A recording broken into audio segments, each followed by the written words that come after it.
Okay, my name's Moses. I guess I don't have to go deep into introduction since I'm giving my testimony. It's kind of all over the place. I used to actually give a lot of testimonies, but it's been a while, and I kind of stopped because, I don't know, I guess for some personal reasons, but I'll just get right into it. I was born in Korea in 1985 into a pastor's family, so I'm a PK. 3.5 years later, I have a younger sister who was born. And when I was 6 years old in 1991, our family immigrated to the United States. We came to New York. We lived on Woodside for just under a year, and then we moved to Mississippi because my dad was going for his THM at RTS down there.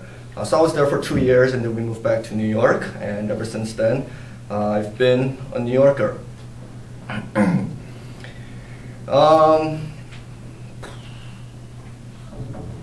When I was in like 4th grade, which is when I started living in New York, I got into the habit of stealing stuff. It started out with small stuff like stealing candy, and like eventually I guess I had a desire to make money at a very young age because my family was relatively poor, just being, you know, first-generation Korean pastor's family. So in 4th and 5th grade, I started to steal like these like cassette tapes of like Korean pop music. It was like H.O.T. and like Uptown and Untitled and things like that. And I would steal these things and I would sell it during my 4th, 5th, and 6th grade years. I remember they were like $8, $9 each, and I would just sell them for like $5. And you know, I would have like $50 at school, and you know, I'm like the richest guy in school at that time. And inside, when I was into this stealing and stuff like that, I knew I was doing something wrong, but it didn't really bother me too much because I guess I just justified myself one way or another.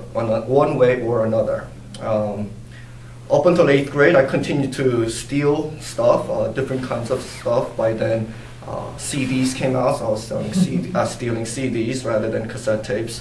I remember I was stealing cigarettes and stuff and selling cigarettes to other junior high school students. But during this whole time, I did really well in school academically, so I just always thought that I was a relatively good person because Korean parents just want kids to do good in school. High school. I got into a high school called Bronx High School of Science, and from where I lived, which was in like Flushing, Whitestone area, by bus and subway it took about an hour and a half each way to go and another hour and a half to come back. And sometimes I joke around with people and say that it was Bronx Science that really ruined my life. I remember the first time I cut class at Bronx Science. I had this global studies teacher, and he had this reputation of being like the scariest guy in the whole school. And I remember I was late to class, and I was so scared to go in because of everything that I've heard. So I'm like, okay, I'm just not going to go to class. And then the next day came around, and I didn't have an absence note or anything, so I was like, there's no way I'm going to go into that class without an absence note. So I kept cutting classes, and I started hanging out with other kids that were cutting classes.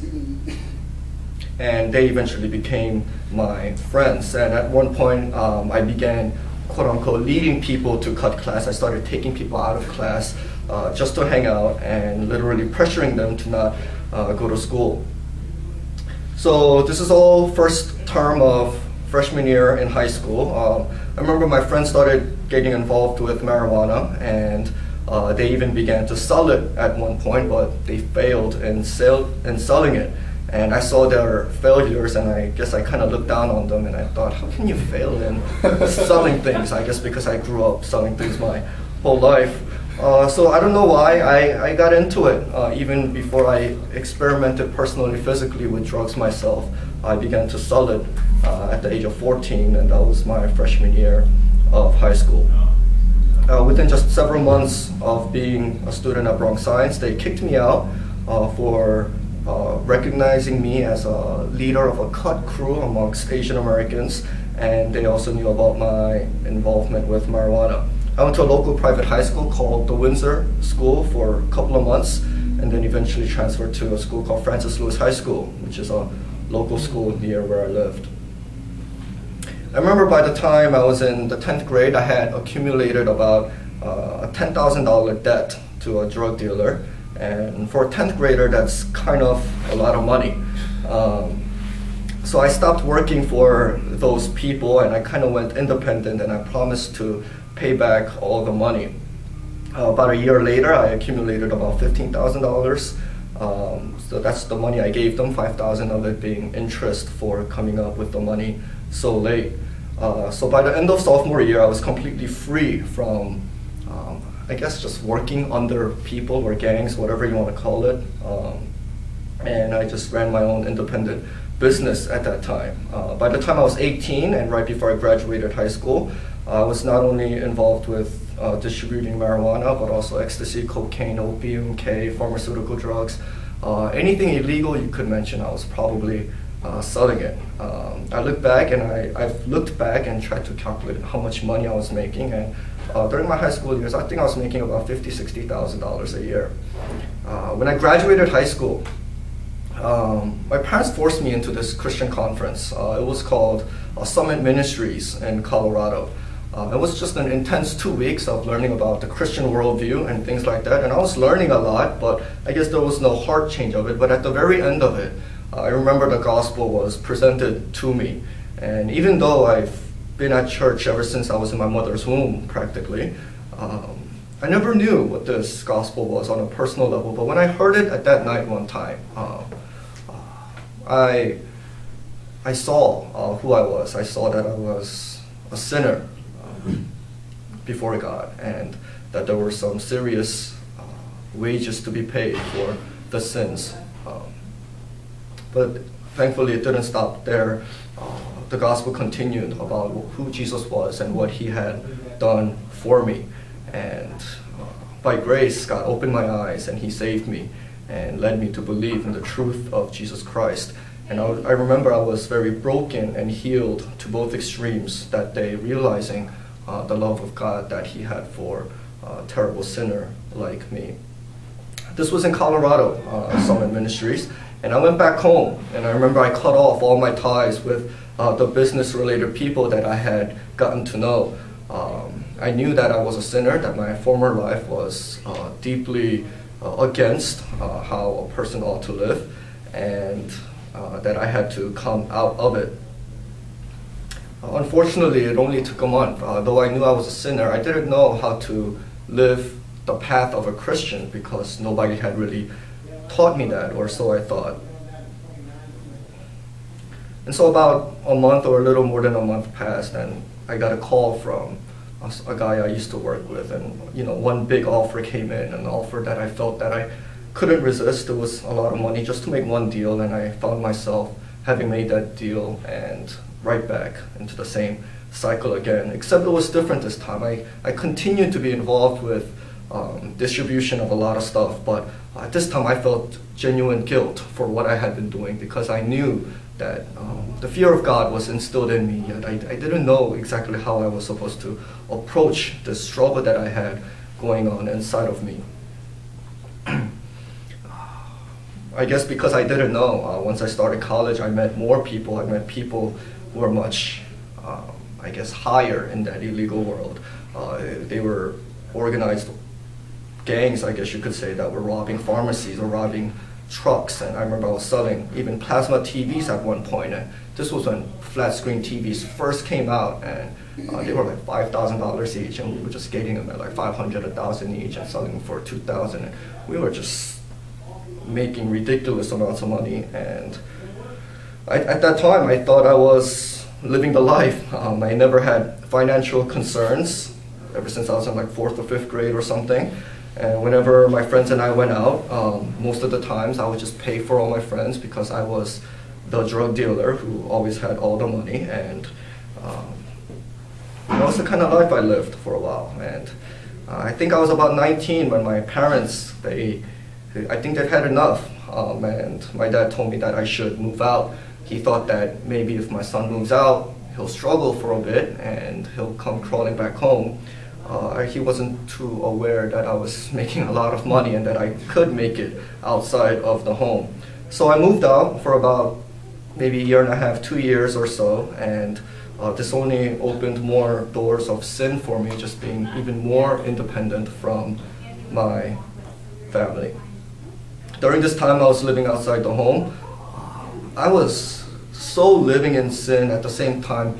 I knew deep inside somewhere what Christ had done for me. And somehow I ended up walking into a nearby church called Living Faith Community Church. I guess I walked into that church because I knew the pastor there. His name was Pastor Stephen Rowe. He graduated here many, many years ago.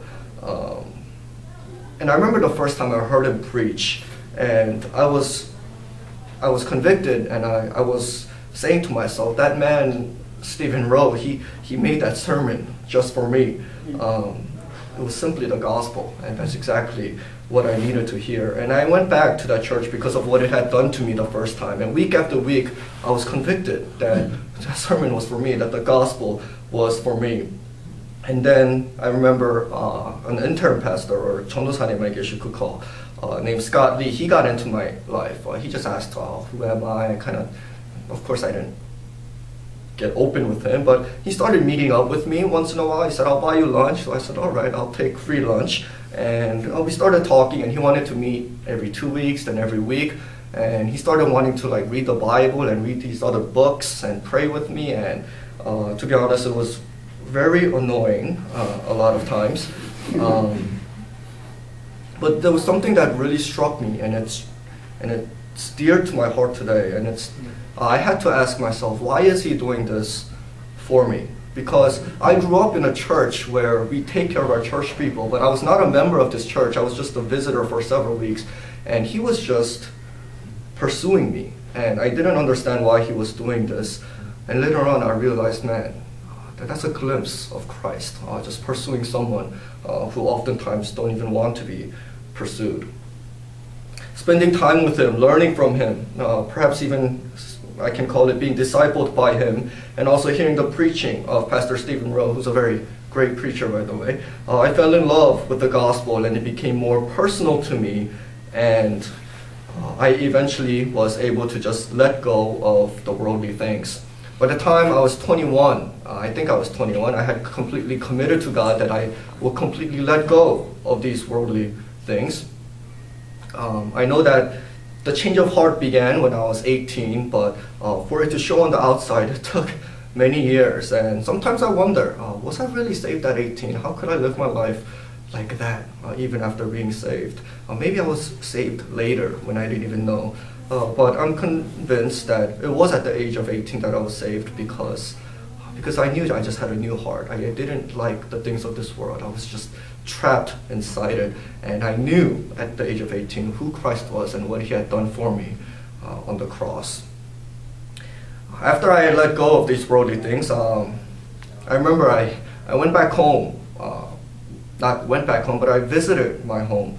And I remember I asked my parents if I can come back home and live with them. And it was a terrifying experience for me because I knew that for about 7 years or so, they struggled so much for me. My mom had developed a form of cancer at this time, and I remember she would blame me for it. And she said, it's because you give me all this stress and you're making me go through all this, I'm going through all this. And when I was rebellious, I said, Mom, you can't blame me for that. Like, you don't get cancer from stress. And I remember I hated just hearing that from her. And I knew that the church was struggling because of me, because my dad's the pastor and the son is someone who's a complete, I guess someone who gets rejected by society, I guess you could say. But I remember asking my dad if I can come back home. And I remember the look on his face. He didn't even think about it. And he welcomed me back home immediately. And I remember I walked up to my room and I looked around and I saw that practically nothing has changed. And it was almost 2 years since this time has passed.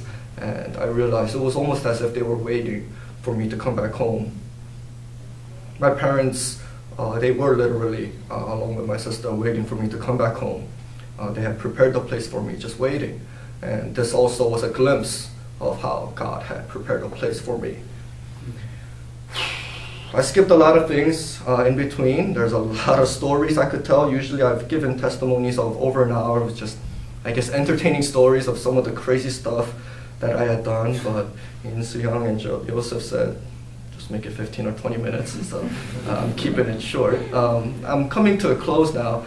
By now I'm in Stony Brook University. And this was actually my third college that I was at because I was getting into so much trouble wherever I was before that. At Stony Brook, for the first time, I experienced having school life with fellow brothers and sisters. And to me, that was the most beautiful thing, to just live with them and to worship with them and things like that. And this also was a glimpse of that I thought maybe something to come, just living and sharing life with fellow children of God. Throughout my life, as you can probably imagine, I've met countless and countless numbers of people.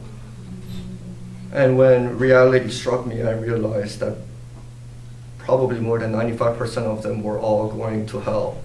All the people that I've had business ventures with, that I've sold to in New York alone, and I've probably dealt with over 1,000 people, whether it's directly or indirectly.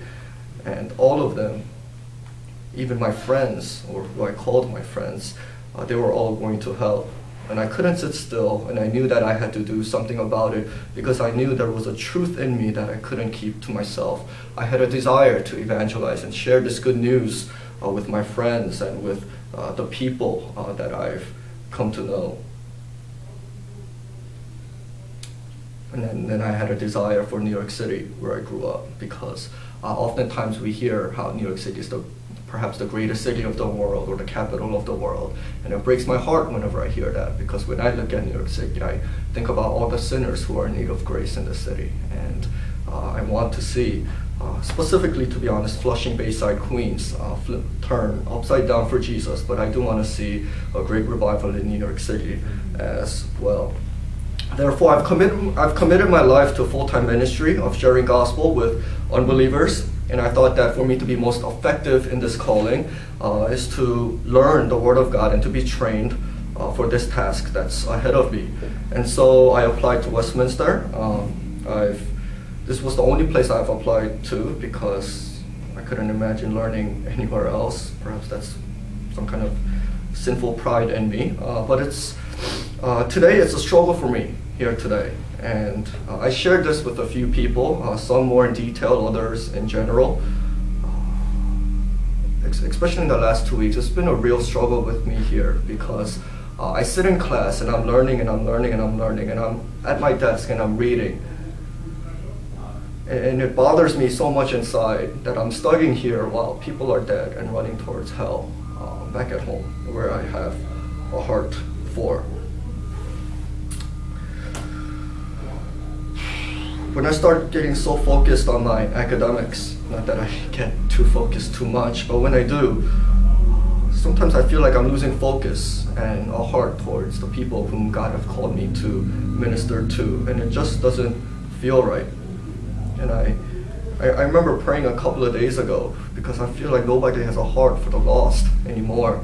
And I remember asking God in prayer, God, just show me a couple of people who cares for the lost people as I do, so that I can just partner with them and do something with them. And I felt like God wasn't doing anything. And then in my prayer, God, I guess I had forgotten something. And what I had forgotten was that God himself cares for lost people. And he cares so much more for lost people than I can ever even compare to. And I know that God has called me here to equip me and to prepare me. And it's a struggle for me, like I said, to do the studying and without losing heart towards the people. And I need to be reminded. I need your prayers. I need your encouragements to be reminded of this. And I'm here today just wanting to learn the Word of God so I can effectively communicate the truth of Christ to others. Maybe it won't be New York. Maybe God will lead me elsewhere. I've made many plans in my life.